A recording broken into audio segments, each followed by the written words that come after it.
how to plan for NFBC drafts. The high-stakes Sharks are pushing up pitching this year, but should you? Matt Modica joins us next on Beat the Shift.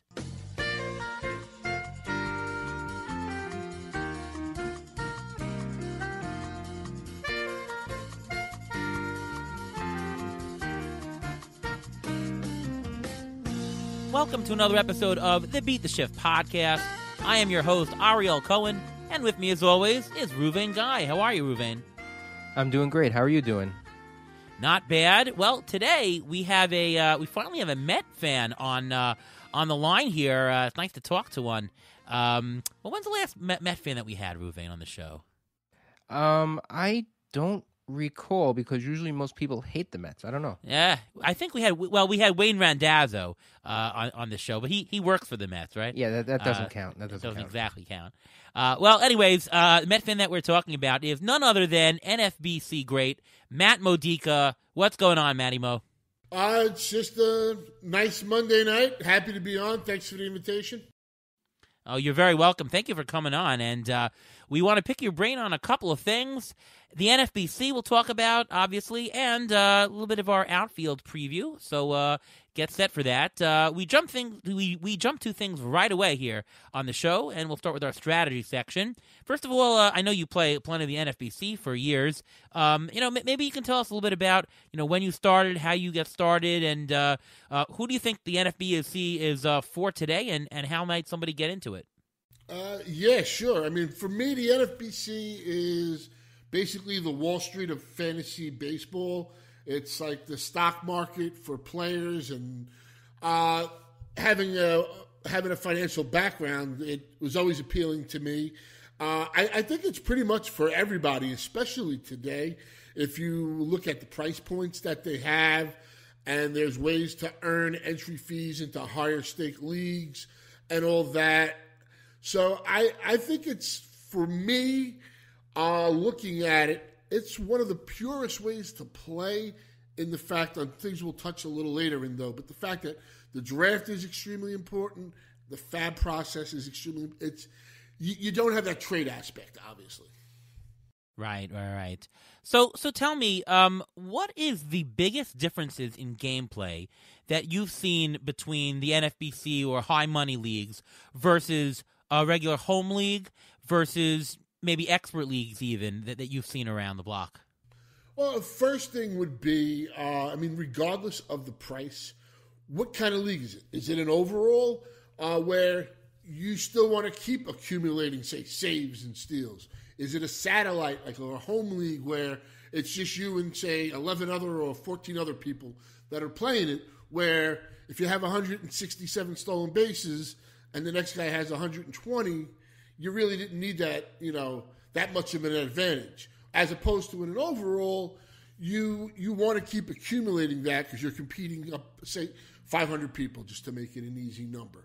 Where, the home runs, you have to keep pounding those out. You got to keep getting saves. So that's always the simplest thing, but the format really matters. And, that's how I would approach it. I approach, say, in a super. I know you guys do the super at times. The super versus the main event is two different animals. I know players in high stakes that will always punt saves. Do I recommend that? No, but, that's an option. Or there's other crazy strategies where guys go with runs and average and then load up on pitching. So you can be more, let's say, experimental, I don't know if that's the right term, as opposed to in an overall where you have to have a solid, all-encompassing team. Ruvain, what do you think has been the biggest differences in the gameplay between home leagues that you've done or you and I have done, and versus some expert leagues and the NFBC high money leagues? Well, we've been in the same NFBC morning league on a Friday morning in the auction league for the past couple of years. So we actually became friends with a lot of people there, and it's sort of like our home league at this point. Now, if you're going to jump around to different types of NFBC leagues, then it's going to be a little bit different. The idea is that it's not as laid back as a home league would be. I think it's a lot like poker, that if you don't see the dead money in the room, you're probably the dead money in the room. There are a lot of differences. If you're playing a home league, you're not going to get that. In a home league, everyone has a chance. It's much more of it's a different drafting strategy. There are different ways to go about attacking fab, and it's a lot harder than a home league. Obviously, home league, you know a lot of the players, and in an NFBC, unless you play every year with the same players, you're not going to know who's who. You're not going to know who's changing their strategy or anything like that. So, if you want to try the higher stakes and try your hand, and you think you have the greatest idea in the world, then NFBC is the place to try it. If you want to try something out in a home league, you know what? You'll get flack from your friends, but you're not going to lose a lot of money. Yeah, so Matt, what kinds of preparatory materials are people in these high money leagues using? Are people doing a lot of projections? And if so, by the way, just curious on your part, are people using the ATC projections more and more? I'd like to hear about that. Or are people really just doing it as whim? They study the players and they come with pen and paper. I know you do personally. Maybe you could talk about what you do and what you think is going on in the NFBC these days. Well, I mean, I think everybody has their own way of going about it. Certain people will do their own projections or standard points gains. Other people will rely on an index of projections, say, kind of like what you do with your ATC. And that's for me how I start out. I have in my head what I believe a player could be. I'm a little bit of a harsher grader on players, and then I'll look at a couple of different projections and get the average of that to see if it's close in in line what I think. I mean, as far as the ATC projections, you seem to be on all over the place now with it. So yeah, I think a lot of people are using them. Would that be fair to say? I mean, you're on Fangraphs. Don't you provide for like CBS or something? Yeah, so CBS, Roto Bowler, Roto Champ, a lot of places. I would assume that a lot of people are using the ATC projections. I think you have to do what's comfortable for you, but you have to have a basic understanding of what projections is. And I think Lucas Giolito is always the easiest guy to point out. Whatever it was 3 years ago, he was the worst pitcher in baseball. His ERA was, 6? Now, the last year and a half, he's a totally different pitcher. And I personally wouldn't go back to 2018 and put that in. I think with pitchers especially, you have to have some recency bias. And for me, say 2019 and 2020 are going to weigh more heavily on, say past years. Because Lucas Giolito was terrible. He's no longer terrible. He's, from his injury, he heard the interview on MLB Network. That's how he learned to throw his changeup. He never had a changeup. But from Tommy John surgery and just practicing on his rehab back, that's how he developed that pitch. So you have to know, that. That's just a starting point for me. Projections can be great. I don't swear by them at all. I like to have knowledge of them, plus what I've seen. Lindy Hinkleman, who is probably the greatest fantasy baseball player, he said when he basically paraphrased, when he stopped listening to everybody else and, went off what he believed and what he saw, he became a better player. And, nobody's got a resume like him. So, I mean, I think you can take a little bit of everything, but you need to have basic understanding of the projections, and I think you could probably give that even better than me. Yeah.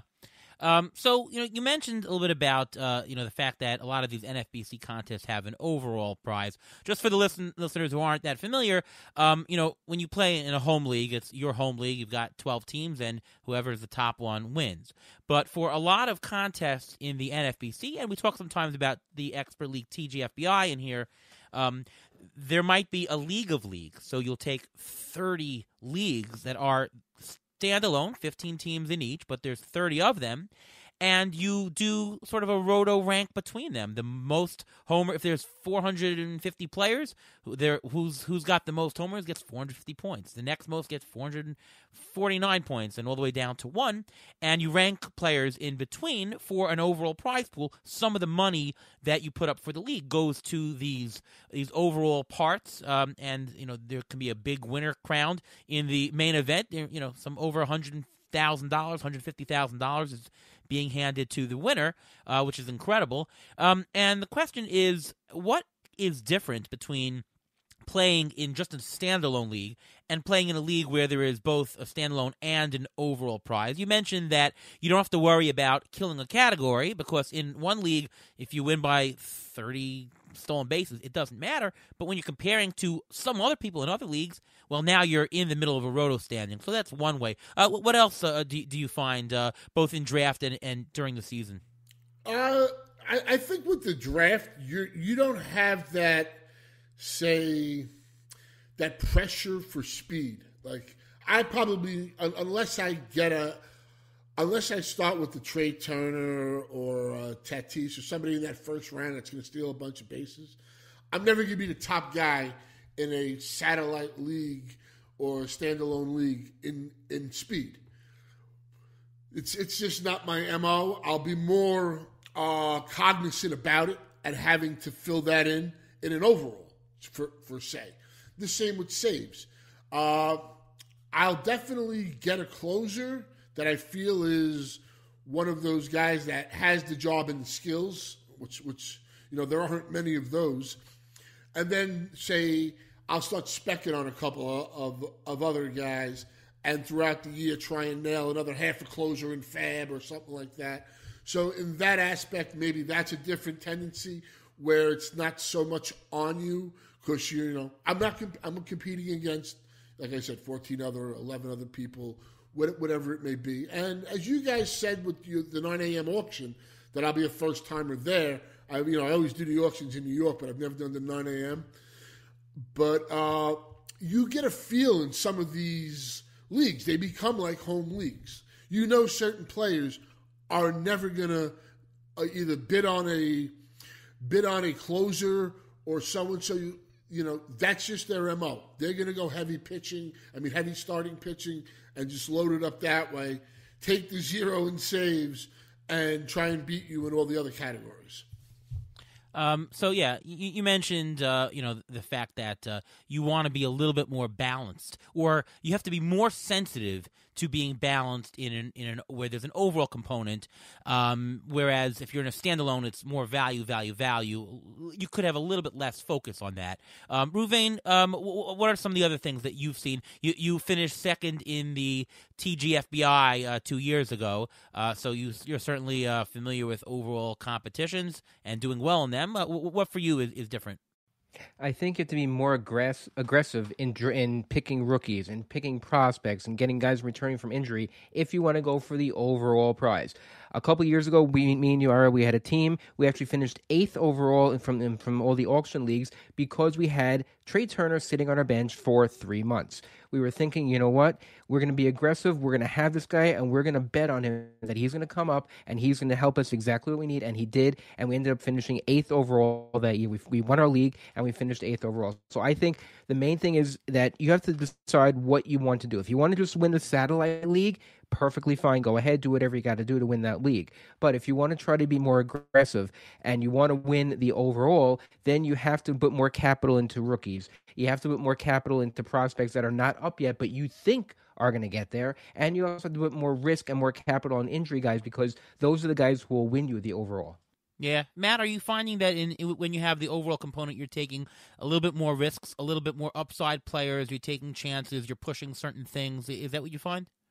I think in general, I don't have a problem with risk. I understand, going in, say this profile might be somewhat risky, but the reward is there as well. And obviously, as the stakes get higher, I'll be willing to take on a lot of risk if I'm doing $150 draft champions, as opposed to, when you start doing a main event.